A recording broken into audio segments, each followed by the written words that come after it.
नमस्कार प्रेक्षकांनो, लग्नानंतर होईलच प्रेम मालिकेच्या पुढील भागांमध्ये आपण पाहणार आहोत की नंदिनी आणि जीवा आता आई बाबा होणार असतात, म्हणून आता ते खूप खुश झालेले असतात. तर त्याचबरोबर दुसरीकडे तुला सुखाने जगू देणार नाही असं म्हणत आता ते सत्य करण्यासाठी रम्या विजयशी लग्न करून आलेली आहे. तर हे पाहणं खूपच इंटरेस्टिंग असणार आहे, त्यामुळे शेवटपर्यंत व्हिडिओ नक्की पहा. तर इकडे आपण पाहतो की रम्या ठेच लागून खाली पडलेली असते. मग वसवात्या तिला सावरत असते. मग तिकडून काव्या येते आणि म्हणत असते की जीवनात आणि आयुष्यात ठेचा महत्त्वाचाच असतो रम्या. मग आता रम्याला खूपच राग येतो काव्याचा व स्वात्या सुद्धा रागाने बघत असते काव्याकडे. तर रम्या काव्याला म्हणत असते की काय ग, तुला फारच सुस्त आहे ना बोलायला, मला लागलेलं आहे हे दिसत नाहीये का?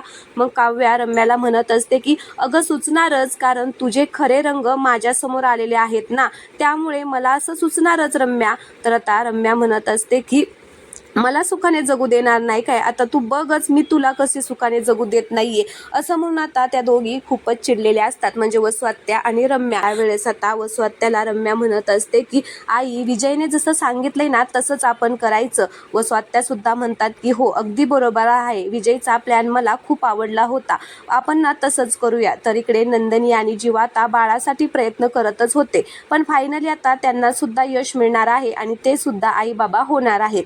तर नंदिनीला त्रास होत असतो, म्हणून जीवा तिला हॉस्पिटलमध्ये घेऊन गेलेला असतो. तेव्हा त्यांना तिकडे समजतं की आता नंदिनी सुद्धा प्रेग्नेंट आहे. मग काय, जीवाला खूपच आनंद होतो. तो आता सेम पार्थ गत तिथे आता करतो, नंदिनीला उचलूनच घेऊन येतो आणि म्हणत असतो की हत्तीवरून पेढे वाटा रे, आता मी आई बाबा होणार आहे. आता असं म्हणताच घरातील सगळेच जण खूप खुश होतात.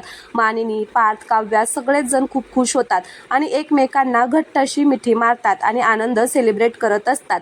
मानिनी आता दोन्ही सुनांना भेटते, तिला सुद्धा खूप आनंद झालेला असतो. दोघी बहिणी भेटतात, दोघे भाऊ भेटतात, आता सगळा आनंद घरामध्ये साजरा करत असतात. मग मानिनी म्हणत असते की खरंच या सुखाला ना कोणाचीच नजर नको लागायला, माझ्या दोन्हीही सुना प्रेग्नेंट आहे आणि मी आता आजी होणार आहे, किती हा आनंद आहे. खरंच हे सुख ना खूप सुंदर आहे, पण ना या सुखाला नजर नको लावायला कोणी, असं म्हणून देवाचे ती आभार मानत असते. तेवढ्यातच तिकडून रम्या ठरवल्याप्रमाणे काव्याला सुखाने जगू द्यायचं नाही, यासाठी ती आता लग्न करून येते विजय बरोबर. आता ते दोघे जण लग्न करून आल्यामुळे इकडे सगळ्यांना मात्र जबरदस्त धक्का बसलेला असतो की असं अचानक न सांगता या दोघांनी कसं काय लग्न केलं. काव्य आणि पार्थच्या तर पायाखालची जमीनच सरकते. सगळेजण आश्चर्यचकित होऊन त्यांना पाहतात. तर रम्या पुढे येते आणि म्हणत असते की आम्हाला सुद्धा पेढे वाटावे लागणार, आम्ही लग्न केलेलं आहे आणि आम्ही आजपासून इथेच याच घरामध्ये राहणार आहे. आता असं म्हटल्याबरोबर इकडे सगळ्यांना धक्काच बसतो.